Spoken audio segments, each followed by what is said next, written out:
주는 것이 받는 것보다 복이 있습니다. 라는 제목으로 하나님 말씀 함께 나누겠습니다. 여러분이 만일 사랑하는 사람들에게, 여러분이 사랑하시는 사람들에게 마지막으로 어떤 말을 남겨야 하는 상황이라면, 다시 이 세상에서는 만나지 못할 그런 상황이라면 어떤 말씀을 남기시겠습니까? 마음에 있는 말, 꼭 해주고 싶은 말, 어떤 말을 남기고 싶으시겠습니까?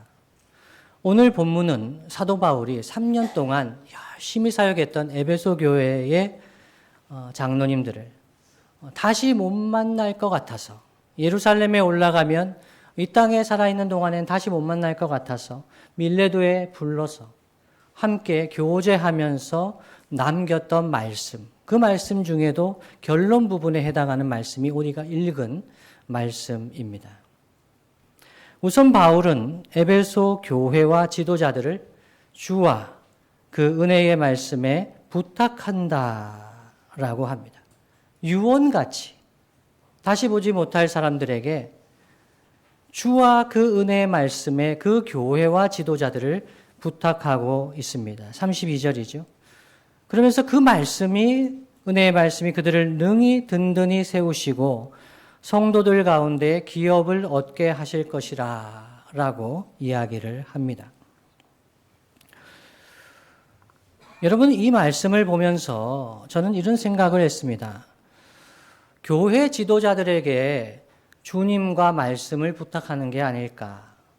지금 에베소 교회의 지도자들을 앞에 두고 그 교회를 부탁하는 거 아니겠습니까? 그 교회 사역을 잘 감당하라고 그 지도자들에게 교회와 주님의 사역을 부탁해야 되는 게 맞는 것 같은데, 사도 바울은 주와 그 은혜의 말씀에 그 에베소 교회와 지도자들을 부탁하고 있습니다. 그 이유는 무엇일까요? 교회는 주님의 교회인데요, 교회의 머리가 되시는 주님께서 교회를 세우십니다. 주님이, 머리 되신 주님이 말씀으로 교회를 세워가십니다. 그래서 주님이 말씀하시면 그 말씀이 성도들을 세우고 교회를 세워가는 거죠. 그래서 말씀에 부탁하는 거예요. 예전에 신앙의 선배들이 이런 말씀을 종종 하셨습니다. 우리가 말씀을 붙들면 그 말씀이 우리를 붙든다. 저는 처음에 들을 때 무슨 말씀인가 생각했습니다. 우리가 말씀을 붙들면, 우리가 말씀을 암송하고 가까이 하고 그 말씀을 마음에 새기면 우리가 말씀을 붙드는 것 같잖아요. 우리가 주님을 붙드는 것 같잖아요. 그런데 우리의 위기의 순간에, 어려움의 순간에, 교회의 중요한 순간에 말씀이 우리를 붙드는구나 하는 것을 경험하게 되는 거죠. 그 신앙의 선배들은 말씀이 우리를 붙드는구나 하는 것을 경험했습니다. 그래서 우리가 자녀들과 사랑하는 사람들을 주와 그 은혜의 말씀에 부탁할 때 우리는 안심할 수 있습니다. 그들 안에 하나님 말씀이 있구나. 우리의 자녀들, 우리 사랑하는 사람에게 하나님 말씀이 있구나. 말씀이 심겨졌구나. 말씀에 따라 사는구나. 그러면 우리는 안심할 수 있습니다. 왜냐하면 주님의 말씀으로 그 성도와 교회를 붙드시기 때문이죠. 사도 바울이 오늘 말씀에서 그를, 그리고 그의 사역을 붙들었던 말씀 하나를 소개합니다. 주께서 친히 말씀하셨던 말씀이라고 하면서 이 말씀이 사도 바울의 사역을, 그 삶을 붙들었고, 그리고 여러분의 삶도 붙들 것이라고 하면서 전하는 말씀이죠. 그것이 35절 말씀입니다. 35절 말씀 한번 다 같이 읽어볼까요? 시작. 범사에 여러분에게 모본을 보여준 바와 같이 수고하여 약한 사람들을 돕고, 또 주 예수께서 친히 말씀하신 바 주는 것이 받는 것보다 복이 있다 하심을 기억하여야 할지니라. 아멘. 그러면서 36절 이 말을 한 후에 무릎을 꿇고 모든 사람들 함께 기도하면서 다 크게 울며 바울의 목을 안고 입을 맞춥니다. 마지막으로 간절하게 사도 바울이 전했던 유언과 같은 말씀이 주께서 친히 말씀하신 말씀이다. 주는 것이 받는 것보다 복이 있다라고 전하고 있는 거죠. 이 말씀이 에베소 교회와 지도자들을 붙들기를 간절히 원했던 것이 사도 바울의 소원이었습니다. 그런데 왜 주는 자가 더 복이 있다고 주님이 말씀하셨을까요? 지금 이 시대에 이 말씀이 이야기하면 딱 호구가 되기 좋습니다. 호구는 사전적인 의미로 어수룩하여 이용하기 좋은 사람을 비유적으로 일컫는 말이랍니다. 어수룩합니다. 이용하기 좋습니다. 주는 것을 좋아하면 그런 거예요. 가서 이것도 주고 저것도 주고. 그러면 여러분의 자녀가 그렇게 하면 어떻게 이야기하시겠습니까? 너 사회에서 그러다가 호구된다. 이렇게 얘기하기 쉬운 거죠. 사람들이 만만하게 보지 않을까요? 손해보지 않을까요? 왜 주님은 친히 주는 것이 받는 것보다 복이 있다고 말씀하셨을까요? 첫 번째는요, 주는 것을 통해서 하나님의 구원이 이루어지기 때문입니다. 줄 때, 나눌 때 하나님의 역사, 하나님의 구원이 있습니다. 받기만 하려고 할 때는 하나님의 역사가 일어나지가 않습니다. 주께서 친히 하신 말씀이라고 하는데 사복음서, 복음서 말씀에는 이 말씀이 기록이 되어 있지가 않아요. 그래서 이게 정말 예수님께서 친히 하신 말씀일까? 학자들은 여러 이야기를 합니다. 사도 바울이 다른 소스에서 그것을 보지는 않았을까? 전해 듣지 않았을까? 이런 이야기를 할 수가 있습니다. 그런 생각을 할 수가 있죠. 그러나 예수님의 전생애가 이 말씀을 웅변합니다. 예수님은 주는 삶을 사셨습니다. 예수님은 죄와 허물로 죽은 우리를 위해서 주시기 위해서, 생명을 주시기 위해서 사람의 몸을 입으셨습니다. 하나님과 동등됨을 취할 것을 여기지 아니하시고 사람의 몸을 입고 이 땅에 오신 분이 우리 주님입니다.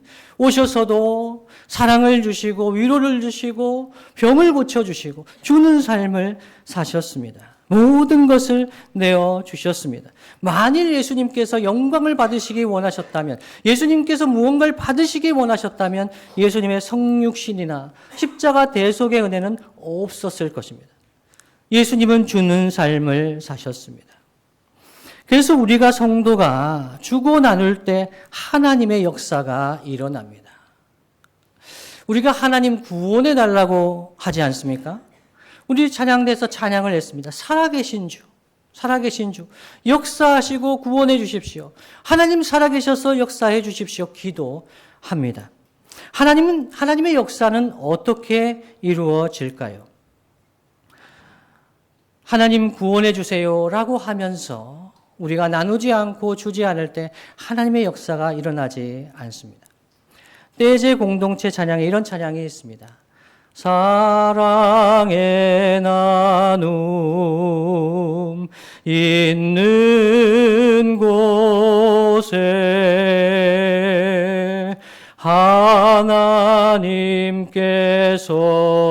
하나님께서 계시도다. 아멘이죠. 사랑의 나눔이 있는 곳에 하나님께서 계시고 하나님이 역사하시는 거예요.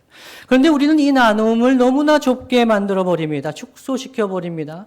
말로 삶을 이야기하는 정도가 나눔이라고 생각을 하지요. 원어적인 의미의 코이노니아 나눔은 삶을 나누는 것은 많습니다. 그러나 이것이 마치 깽단, 그 언어 자체가 깽단이 조직의 사람이 조직의 일원으로서 생명을 나누는 그러한 의미가 이 코이노니아에 담겨 있다고 예수원의 대청도 신부님은 반복해서 이야기를 했어요. 성령의 교통하심이 우리에게 있기를 바란다. 사도 바울이 축복할 때 그 코이노니아, 그 교제, 그 나눔은요, 우리 주님 보여주신 나눔은 그냥 말만의 나눔이 아니었어요. 우리가 가지고 있는 것을 나누는 거죠. 우리의 시간을 나누는 거죠. 그 나눔에 하나님의 역사, 하나님의 함께 하심이 있다는 거죠. 우리가 나눌 때, 우리가 줄 때 복이 있는 이유는 하나님께서 역사하시고 구원하시기 때문입니다. 두 번째는요. 주는 것이 받는 것보다 복이 있는 이유는 주는 자에게 하나님께서 갚아주시기 때문입니다. 우리가 줄 때, 우리가 나눌 때 우리가 거지가 되는 것이 아니라 우리가 나눌 때 하나님께서 갚아 주신다고 말씀합니다. 잠언 11장 24절 말씀 함께 한번 읽어볼까요? 예, 자막에 있습니다. 시작. 흩어 구제하여도 더욱 부하게 되는 일이 있나니 과도히 아껴도 가난하게 될 뿐이니라. 아멘. 아껴야죠. 아껴야 잘 살죠. 그렇잖아요? 근데 잠언 기자는 얘기하는 거예요. 과도히 아껴도 가난하게 되는 일이 있다. 그렇지만 흩어 구제하여도 더욱 부하게 되는 일이 있다. 왜 그럴까요? 하나님 살아계시기 때문이죠.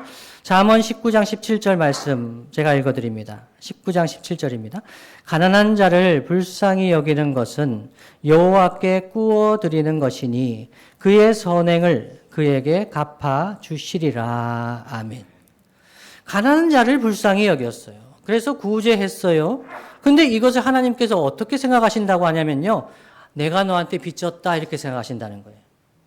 하나님이 빚을 지시고 그냥 속된 말로 그냥 잊어버리시는 분일까요?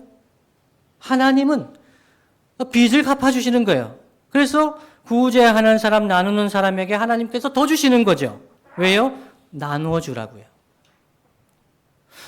이 사람한테 뭘 줬는데 그것을 가지고 하나님 기뻐하시는 일을 하는 거예요. 이 사람에겐 지식을 줬는데 그 지식을 가지고 이웃을 사랑하고 섬기는 일에 사용하는 거죠.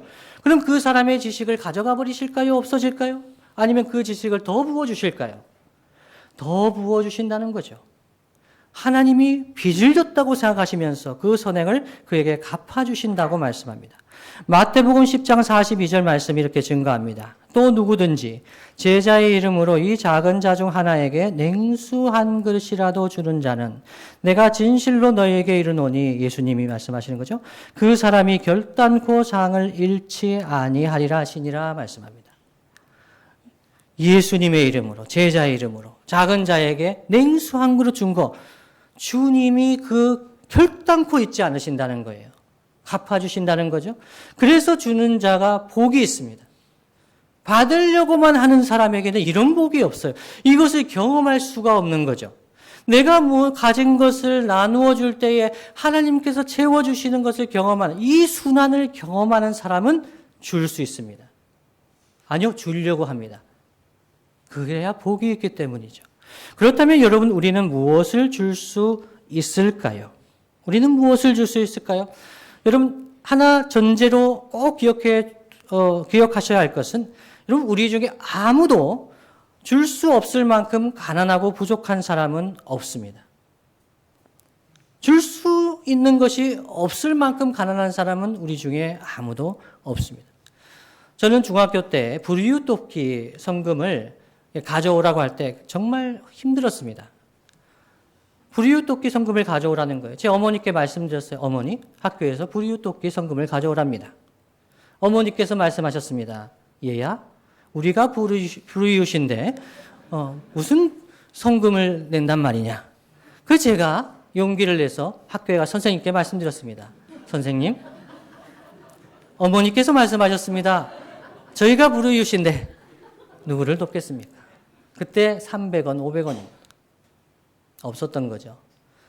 전화를 놓을 수가 없었습니다. 기본 요금 낼 돈이 없어서. 선생님이 물으셨습니다. 전화기는 없는 사람을 손들라고 하더라고요. 전축, 텔레비전, 칼라 텔레비전, 그때는 있는 사람 손들라고 하더니 전화기는 없는 사람을 손을 들어요. 그래서 손을 들었죠. 충원아, 왜 전화기가 없니? 전 그때마다 성령님이 지혜를 많이 주셨던 것 같아요. 돈 없다는 얘기는 하고 싶지 않아서 선생님, 대전에는 아는 사람이 없습니다. 전화기가 없습니다. 필요가 없는 거죠. 그렇지만 제 마음 한구석에는 나는 줄 것이 없다, 가난하다, 이런 생각을 했습니다. 여러분, 예를 들어서요. 이건 예입니다. 우리 교회 3살짜리가 강률이 정도 생각하시면 되겠어요. 서강률 어린이가 3살인데 아무리 생각해봐도 자기는 먹기만 하고 자기만 하고 싸기만 하고 일도 못하고 공부도 못하고 아무것도 못하는데 교회의 가정에 쓸모없는 존재인 것 같다. 엄마 나 때문에 잠도 못 자고 아빠 사역하는데도 힘들고 여기 없으시니까 말씀드리는 거예요. 아, 강률이가 깨달았어요. 그래서 저한테 와가지고 목사님, 저 서강률 아무리 생각해봐도 저는 교회와 가정에 도움이 안 됩니다. 저 교회와 가정을 떠나겠습니다. 라고 한다면 여러분 어떤 마음이 드시겠어요? 그 어린이는 교회와 가정에서 이미 많은 것을 주고 있습니다.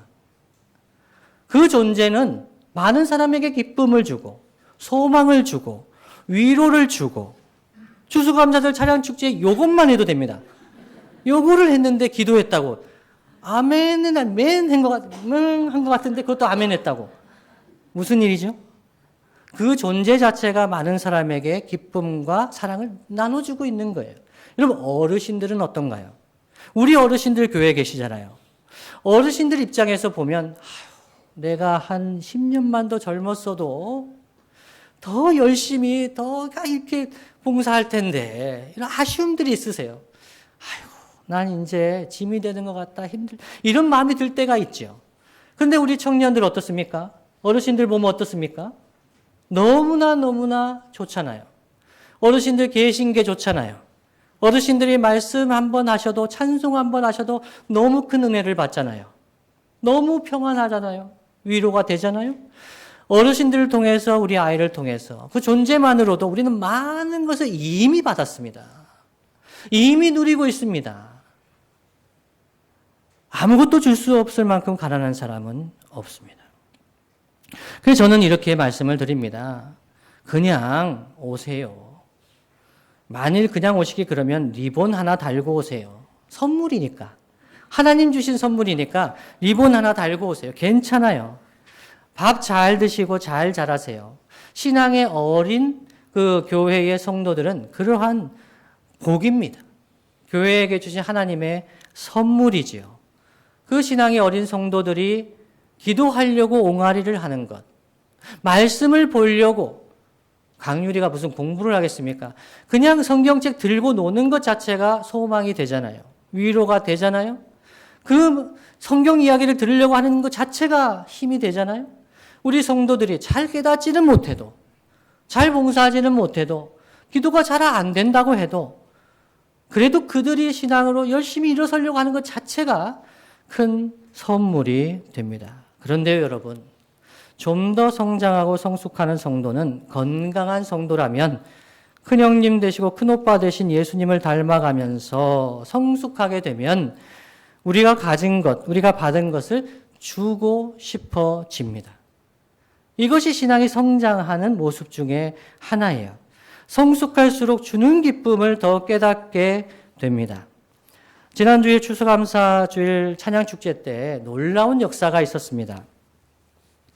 금품을 살포하는 일이 있었는데요. 제가 이것을 사실 미리 알았습니다. 일남전도의 어르신들이 이 특송을 하시는데 특송하려고 하는 게 아니라 용돈을 주시겠다는 거예요. 심사위원들한테 용돈을 주시겠다는 것이 이게 될 법한 일입니까?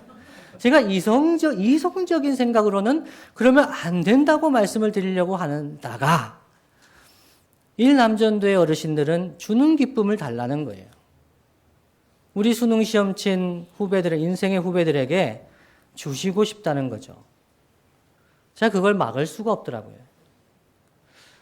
혹시 일남전도의 어르신들께 저희가 그 돈을 드리겠다고 했으면 기쁘셨겠습니까? 심사위원한테 드린 게 아니고요. 네. 수능시험. 그렇죠. 수능시험 본 사람들이 심사위원이기 때문에. 이게 본질은 우리 어르신들은 수능시험을 보느라 수고한 우리 인생의 후보들에게 준 거예요. 심사위원들에게 준 게 아니에요. 주고 싶은 마음이었던 거죠. 그 마음은 주님이 기뻐하시는 마음인 거죠. 성숙할수록 주고 싶어지는 거예요. 그러면서 깨닫는 게 있어요. 받는 것은 그리 좋은 것이 아니다. 받기만 하는 것은 그리 좋은 것이 아니다.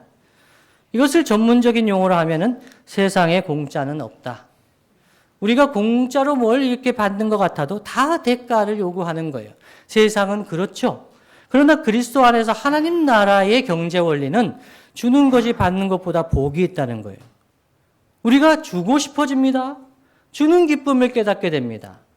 그러면서 하나님께서 부어주시는 것을 또 체험하게 되는 거죠. 그래서 주는 거죠. 여러분, 그렇다면 여러분, 성숙한 성도는 무엇을 나눌 수 있을까요? 여러분, 두 가지만 오늘 살펴보기를 원합니다. 첫 번째는요, 받은 사랑을 나눌 수가 있습니다.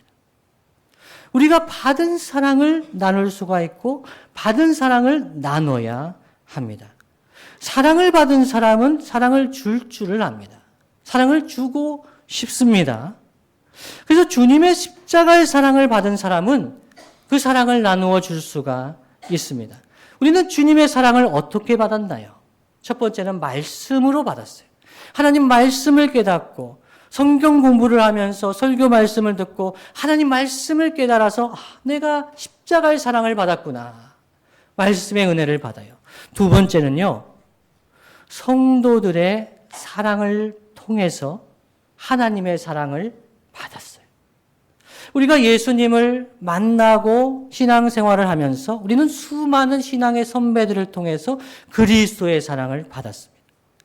우리 부모님이 될 수도 있고 신앙의 선배들이 될 수 있고 장로님이 될 수 있고 권사님이 될 수 있고 새가족 성기미가 될 수도 있고 누구를 통해서든지 우리가 이 교회에서 또 이 세상에서 사랑을 받았습니다. 주님의 사랑이 무엇인지를 구체적으로 보고 배웠습니다.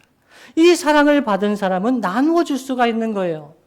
제가 교회에서 얻어먹은 밥만 해도 얼마나 많이 먹었습니까, 제가 중학교 때부터 먹은 밥 생각하면 엄청나게 많이 먹은 거죠. 돈을 안 받으시더라고요. 제가 교회에서 받은 장학금만 해도 수억은, 억은 없습니다. 이거 대가를 바라고 주신 게 아니잖아요. 그걸 보면서 정말 나는 내가 공부해서 다른 사람들에게 나눠줘야지. 사랑을 받았으니까요. 그래서 주님의 사랑을 받아야 교회에는 은혜가 있고 힘이 있습니다. 어떻게 받는다고요? 말씀을 통해서 성도들을 통해서 주님의 사랑을 받습니다. 사도행전 3장 5절로 6절 말씀 이렇게 말씀합니다.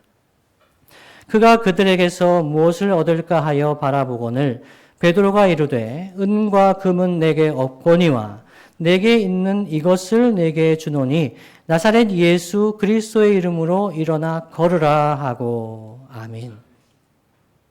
초대교회는요, 금과 은은 없었어요. 왜요? 있었겠죠. 근데 다른 게 있었어요. 주님께 받은 것, 주 예수 그리스도의 이름, 나사렛 예수 그리스도의 이름. 여러분, 그런데요, 이 성전 미문에 앉아서 구걸하던 사람들은요, 그전에도 있었어요. 그런데 그를 보면서 그를 일으켜주고자 하는 마음, 그것은 주님 주시는 사랑이었어요. 주님의 마음이었어요. 그 사랑을 받은 초대교회 제자들이 그 영혼을 보면서 그 영혼을 일으켜주고 싶은 주님의 마음을 깨달았던 거예요. 그래서 나사렛 예수 그리스도의 이름으로 일어나 걸으라고 할 수 있었던 거죠. 이 예수 그리스도의 이름을 가졌어요. 그리스도의 사랑을 받은 사람들이에요. 그래서 은과 금을 가지고 그를 사랑하지 않았어요. 나사렛 예수 그리스도의 이름으로 그를 일으키는 거죠. 교회가 받은 것 중에서, 성도가 받은 것 중에서 가장 중요한 것이 있다면 그것은 예수 그리스도인 줄로 믿습니다. 우리는 주님의 사랑을 받았어요. 주님의 사랑과 주님의 이름의 능력이 우리 안에 있어요. 그러면 우리는 이것을 나누어 줘야 돼요. 나누어 줘야 돼요. 그런데 언제부턴지 교회는 이 주님의 사랑을 떠나고 주님의 이름의 능력을 잊어버리면서 교회는 돈으로 하려고 하는 때가 있습니다. 다른 사람을 대신해서 하려고 합니다. 기관을 세워서 다른 사람을 통해서 돈으로 하려고 하게 됩니다. 나는 안 해요. 그러다 보면은 이 돈으로 하는 것도 인색해집니다. 그러면서 교회가 성도가 마땅히 해야 될 것을 하지 못합니다. 돈에 사로잡히게 되면 주님께 사로잡히지 않습니다. 돈에 사로잡히지 말고 주님께 사로잡혀야 하나님의 역사가 일어납니다. 토마스 아퀴나스라는 사람이 있었습니다. 13세기를 살았던 사람인데요.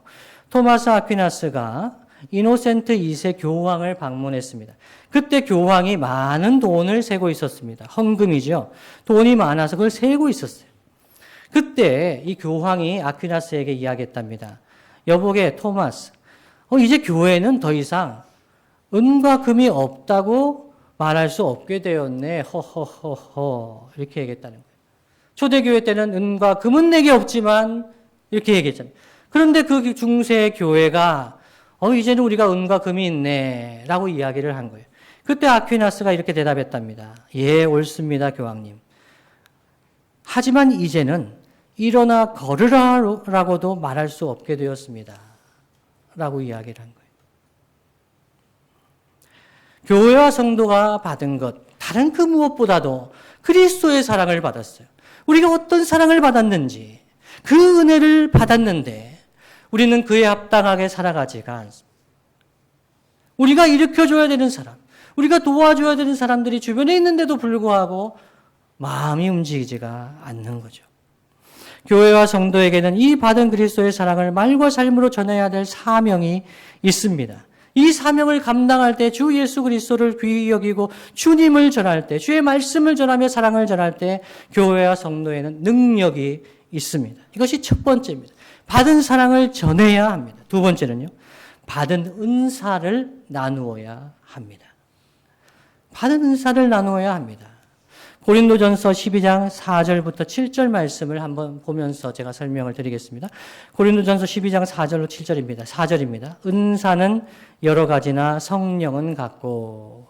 은사는 여러 가지나, 우리가 은사를 많이 받지 않았습니까? 각 개인. 그런데 성령은 같고, 같은 성령이 우리에게 은사를 나누어 주시는 거죠. 예. 각 사람에게 나누어 주시는 거예요. Each person. 각 사람에게 나누어 주시는 거죠. 5절은요. 직분은 여러 가지나 주는 같으며, 교회의 머리가 되신 주님은 우리에게 직분을 맡겨주셔서 우리 교회를 세우시는 거죠. 성령은 은사를 주시고 주님은 직분을 맡기시는 거예요. 6절, 또 사역은 여러 가지나 모든 것을 모든 사람 가운데서 이루시는 하나님은 같으니. 7절, 각 사람에게 성령을 나타내심은 각 사람에게 목사에게만, 장로에게만 이렇게 하는 것이 아니라 각 사람에게 성령을 나타내시면, 다른 말로 하면 각 사람에게 은사를 주시는 것은 유익하게 하려 하심이라 말씀합니다. 유익하게 하려 하심이라. 타자를, 이웃을, 성도를 유익하게 하시려고 우리에게 은사를 주시고 우리에게 직분을 주셨다는 거죠. 이 고린도전서 말씀을 이제 내년에 한번 쫙 살펴볼 텐데요. 그런데 은사 중에서, 목사님, 은사 중에서 방언은 자기를 위해서 주신 거 아닙니까? 라고 질문하실 분도 있으실 거예요. 고린도전서 14장 4절에 보면 바울은 이 방언을 말하는 자, 어떻게 이야기합니까? 방언을 말하는 자는 자기의 덕을 세우고 예언하는 자는 교회의 덕을 세우나니. 예언을 하려고 애를 써라. 이런 얘기 강조하는 건데요. 그런데 이 방언도 궁극적으로는 교회를 위해서 주신 은사입니다. 왜냐하면 방언의 은사는 기도하라고 주신 은사이거든요. 방언의 은사를 받은 사람은 기도해야 됩니다. 그거는 훈장이 아니에요. 방언의 은사는 여러 은사 중에서 하나예요. 그러면 방언의 은사 주셨으면 기도해야 하는 거예요. 기도하다 보면 교회를 위해서, 타인을 위해서 기도하는 사람이 되는 거죠. 기도 열심히 하라고 주신 은사예요. 기도로 공동체를 세우고 타인을 섬기라고 주신 은사죠. 그래서 고린도전서 13장에 보면 그 은사를 어떻게 활용하고 사용해야 되는가? 사랑장이에요. 사랑으로 사용해야 된다는 거예요. 그래서 방언을 받았다고 해서 이것이 나의 자격이 되고 나의 훈장이 되는 것은 그 은사를 주신 하나님의 뜻에 맞지 않는 것이지요. 근데 어떤 성도들은 이렇게 하는 말씀을 제가 종종 듣습니다. 저는 방언의 은사를 받은 적이 있습니다. 라고 이야기를 합니다. 방언의 은사를 받으셨습니까? 그러면 지금은 뭐 하십니까? 지금 뭐 하십니까? 예, 방언의 은사를 받은 사람. 근데 뭐 해야 됩니까? 기도해야죠. 그건 자격이 아니에요. 내가 어떤 사람보다 더 성령 충만한 사람인가? 어떤 사람보다 더 영적인가? 어떤 사람보다 더 우월한가? 그것을 드러내는 것이 아니에요. 성령의 은사는 교회의 유익을 위해서, 타인의 유익을 위해서 섬기라고 주신 거예요. 그렇다면 기도를 해야죠. 그 은사를 받았으면서 지금 기도하고 있지 않다면 그건 주님의 뜻에 순종하지 않는 것입니다. 따라서 성도는 성령께서 주신 은사로, 주님께서 세워주신 직분으로 교회와 성도의 유익을 위해 봉사하고 섬기는 삶을 살아야 합니다. 이렇게 받은 은사로 섬기는 삶이 복 있는 삶입니다. 그렇다면 여러분, 여러분이 받은 은사를 아십니까? 여러분이 받은 은사를 아십니까? 양날의 검이죠. 받은 은사를 안다면 뭐라고 제가 말씀드릴 것 같습니까? 봉사를 해야 합니다. 하나님 주신 은사, 성령님 주신 은사이기 때문에 그것을 가지고 봉사할 때 우리에게 하나님께서 더 채워주시는 거예요. 더 은혜를 부어주시는 거예요. 그러면서 더 잘 섬길 수 있게 해주시는 거죠. 그러니까 내가 받은 은사가 무엇인지를 아는 성도는 그것을 가지고 봉사하는 것이 복된 삶입니다. 복된 삶이에요. 그렇다면 여러분, 이런 분도 계시죠? 무슨 은사를 받았는지 잘 모르겠습니다, 목사님. 성경을 봐도 저는 어떤 은사를 받았는지 모르겠습니다. 지혜로운 분이죠. 은사를 받았다는 거 알면은 봉사해야 되니까 어떤 은사를 받았는지 모르겠습니다 라고 하는 분이 계시면 제가 받은 은사를 분별할 수 있는 기준 3가지를 말씀드릴게요. 첫 번째는요, 쉬운 일. 남들보다 이것이 쉽다. 두 번째는요, 즐겁다. 이 일을 하면 내가 즐겁다. 세 번째는 남들도 인정해 준다. 요 3가지면 은사의 가능성이 많습니다. 다른 사람들보다 이거 쉬워요. 그리고 잘해요. 그런데 남들도 인정을 해줘요. 은사의 가능성이 많아요. 여러분, 만일 쉬운 일인데 즐겁지 않습니까? 그럼 은사가 아닐 가능성이 많아요. 쉽기는 쉬워요. 근데 즐겁지가 않아요. 그리고 또 쉽고 즐거운데 남들이 괴로워해요. 이건 은사가 아닐 가능성이 많아요. 음치라는 전문 영역이 있는데요. 이 음치의 분은 여러분이 만일 제가 노래할 때 틀리구나 하는 것을 안다면 여러분 음치가 아닙니다. 이 음치는 자기가 틀리는 줄도 몰라요. 쉬워요. 노래할 수 있어요. 끝까지 부를 수가 있어요. 예. 그리고 즐겁기까지 해요. 너무 즐거워요. 그런데 타인이 괴로워해요? 은사가 아닌 거죠. 가르치는 것도 그래요. 가르치는 거 할 수 있어요. 그리고 어렵지도 않아요. 다른 사람들이 괴로워해요? 좀 생각해 보셔야 돼요. 가르치는데 은사가, 섬김의 은사도 그래요. 섬기는 것도 쉬워요. 몸이 먼저 움직여요. 그리고 즐거워요. 남들이 인정까지 해줘요? 은사죠. 그럼 은사를 발견할 때 한 가지 상황극을 만들 수 있어요. 여러분, 저기 문에 어떤 분이 휠체어를 타고 들어온다고 생각해 보세요. 물론 못 올라오시죠. 여기는 이제 엘리베이터가 없으니까. 휠체어를 타고 어떤 분이 들어오고 계십니다. 여러분, 어떤 마음이 드세요? 1번. 가서 휠체어를 밀어드려야 되지. 문을 열어드려야 되지. 이런 마음이 들면 여러분은 어떤 은사가 있으신 거죠? 섬김의 은사가 있으신 거죠. 또 어떤 분은 가서 그냥 안아드려요. 같이 있어줘요. 위로하는 은사가 있는 분들이 있어요. 상담하고. 그런 분들이 있어요. 근데 가르치는 은사가 있는 분들은 어떻게 하겠어요? 가가지고 얘기를 해요. 그러면서 어떤 일인지 어떤 상황인지를 하면서 어떻게 하라고 또 얘기도 해줘요. 무슨 말씀인지 아시겠어요? 교회에는 여러 은사가 있어요. 다양한 반응이 있을 수가 있어요. 자기의 은사를 알고 섬길 때 복이 있는 거죠. 그래도 무엇이 은사인지 잘 모르시겠다면 우선 좋아 보이는 일을 해보세요. 관심이 가는 일을 해보십시오. 또 신앙의 선배들이 추천하는 일을 해보시면 좋겠습니다. 저는 노래하는 것을 싫어했습니다. 제 어머니께서 노래하시면서 저를 때리셨기 때문에 이미자 노래, 죄송합니다. 특정 가수를 얘기하는데 그 노래를 하면서 저가 맞았거든요. 그러니까 저는 노래하지 않는 분이 좋겠다. 제 자매님은, 저와 같이 살 자매님은 노래를 하지 않아야 되겠다. 이런 생각을 했었는데 정말 노래를 안 합니다. 네, 기도 잘하셔야 되는 거예요. 근데 제가 중학교 3학년 때 음악 시험을 보는데 선생님이 한 50명이 넘는 친구들 앞에서 중호인 니는 음악성이 없다. 그렇게 하신 거예요. 와, 제가 음악성 없다고. 중학교 3학년 때 아멘. 음악성이 없습니다. 근데 고등학교를 갔는데 남성 중창단이 반을 돌면서 찬양을 하면서 단원을 모집하는 거예요. 제가 너무 하고 싶어졌어요. 나도 노래를 할 수 있을까? 저 남성 중창단 하고 싶다. 난 노래를 잘 못하는데. 첫 번째 오디션을 안 갔어요. 망신당할까봐. 근데 잘 충원이 안 돼가지고 두 번째 오디션 한다 그래서 옆에 있는 친구가 자기 간다는 거예요. 그래가지고 그러면 나도 그냥 끼어서 갈까? 갔는데 그 친구는 떨어지고 저는 붙고. 그래가지고 정말 노력해 어려웠어요. 그렇지만 거기서 노래를 배우고 성가를 부르면서 정말 많은 은혜를 받고 제 달란트 은사가 개발이 되고 그렇게 됐던 거죠. 그러니까 은사가 여러분 이거다 딱 알만한 것은 없을 수가 있어요.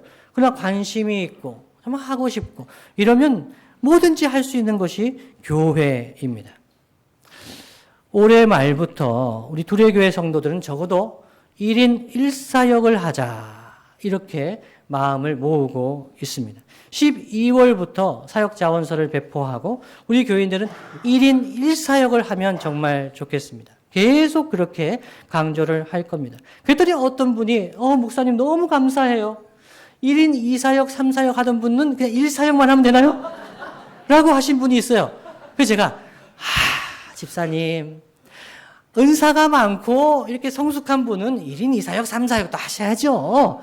그런데 적어도 1인 1사역은 하면 좋겠다 강조합니다. 우선 교회 내에서 봉사자가 부족한 부서를 찾아보시면 좋겠습니다. 여러분 봉사자가 필요한 부서가 있습니까? 봉사자가 필요한 부서가 있죠. 다음 주부터 우리 위원장님 나오셔서 이렇게 말씀도 하실 거예요. 우리 부서에 이러한 일을 해줄 성도들이 필요합니다. 말씀을 드릴 거예요. 주는 것이 받는 것보다 복이 있다는 말씀이 우리를 붙들게 되면 그 함께 봉사하자고 이야기하는 것은 어떤 거죠? 함께 주님의 복을 누립시다라는 초청이 되는 거죠. 그래서 이 일은 너무나 중요합니다. 어떤 분들은 이런 분들이 있습니다. 목사님, 수요 지역 전도를 아직도 하고 있나요? 예, 아직도 하고 있습니다. 수요일에 지역 전도합니다. 많은 분들이 필요합니다. 영화부 교사, 영화부 새로 시작합니다. 교사가 필요합니다. 구제팀, 사회팀, 찬양대, 찬양팀, 유치부, 초등부, 중고등부는 교사가 충분하답니다. 놀라운 일입니다. 주보 글 필자도 항상 환영합니다. 여러분 수요기도회 때 부목사님도 외롭게 혼자 찬양하시는 거 못 봐주시겠다고 싱어로 봉사해 주실 분 애타게 찾고 있습니다. 중보기도팀에서 함께 하실 분 찾고 있습니다. 환경미화팀 새롭게 시작이 됩니다. 이뿐이겠습니까? 있습니까? 미디어팀 많이 있습니다. 교회 돕는 손길을 필요로 하는 분 많이 있습니다. 12월에 사역자원서를 배포할 텐데 잘 보시고 1인 1사역 이상 자원하시기를 간절히 바랍니다. 말씀을 마무리하겠습니다. 주님이 사랑하시는 성도 여러분, 주는 것이 받는 것보다 정말 복이 있습니까? 정말 복이 있습니까? 주어 본 사람은 이것을 압니다. 주는 삶을 살아본 사람은 압니다. 하나님께서 갚아주시는 것을 경험해 본 사람은 압니다. 우리가 무엇이 간데 그냥 거저 주신 건데 그것을 나누었을 뿐인데 하나님이 그것을 귀히 여기시고 갚아주시는 것을 보는 사람은 정말 주는 것이 받는 것보다 복이 있구나 체험하게 됩니다. 2023년을 평가하고 2024년을 계획하는 시기를 지나고 있습니다. 여러분, 내년 한 해를 위해서 여러분 무엇을 계획하고 계십니까? 더 받을 것을 계획하고 계십니까? 내년에는 더 성취할 것을 계획하고 계십니까? 내년에는 더 이룰 것을 계획하고 계십니까? 예, 그래야 될 분도 있으시겠죠. 타인을 위해서, 가족을 위해서, 회사원들을 위해서 그래야 될 때도 있습니다. 그러나 주는 것이 받는 것보다 복이 있다고 하신 주님의 말씀이 우리를 붙들면 내년 2024년에는 내가 하나님 나라를 위하여 이웃을 위하여 무엇을 줄 수 있을까요? 무엇을 나눌 수 있을까요? 생각하면서 계획하는 저와 여러분 되시기를 예수님의 이름으로 축복합니다.